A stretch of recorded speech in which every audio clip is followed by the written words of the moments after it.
அனைவருக்கும் வணக்கம். இது தமிழர் தலைமுறை ஊடகம்.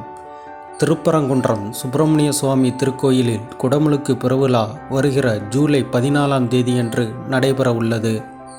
திருப்பரங்குன்றம் சுப்பிரமணிய சுவாமி திருக்கோவிலின் திருப்பணிகள் குறித்து சிறிய குறிப்பினை இங்கு காணலாம்.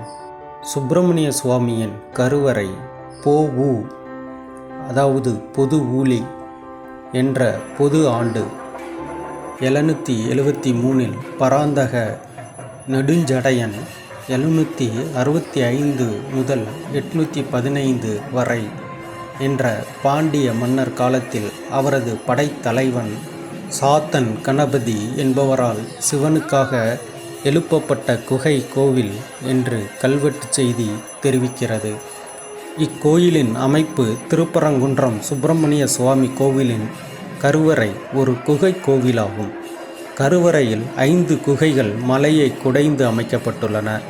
சுப்பிரமணிய சுவாமி சந்நிதி, துர்கா தேவி சந்நிதி, கற்பக விநாயகர் சந்நிதி, சத்தியகிரீஸ்வரர் சந்நிதி, பவளக்கனிவாய் பெருமாள் சந்நிதி ஆகிய 5 சந்நிதிகள் இங்கு உள்ளன.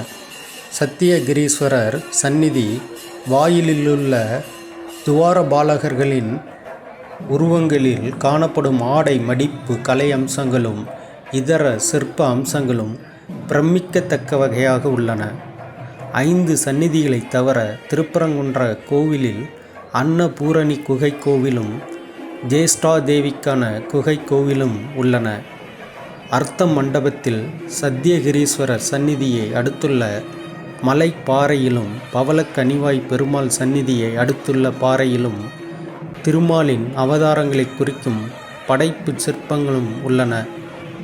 கோவிலின் நுழைவு வாயிலுள்ள 10 பெரிய கற்றூண்கள் நாயக்கர் கால சிற்ப கலைத்திறனை காட்டும். முருகன், தெய்வானை, திருமணக்கோலம் போன்ற கற்றூண்கள் அமைந்துள்ளன.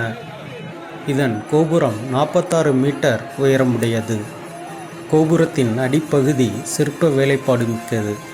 இதன் சிகர பகுதியில் சுதை சிற்பங்கள் காணப்படுகின்றன. சுப்பிரமணிய சுவாமி கோயிலுக்கு வடக்கில் சுவாமி சந்நிதி தெருவில் பழமையான சொக்கநாதர் கோவில் உள்ளது. திருப்பரங்குன்றம் உச்சியில் காசி விஸ்வநாதர் கோவில் உள்ளது.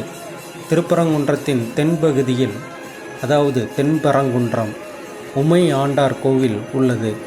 மலையின் வடமேற்கு பகுதியில் சமணர் கற்படுகைகள் உள்ள ஒரு குகை உள்ளது. நன்றி, வணக்கம்.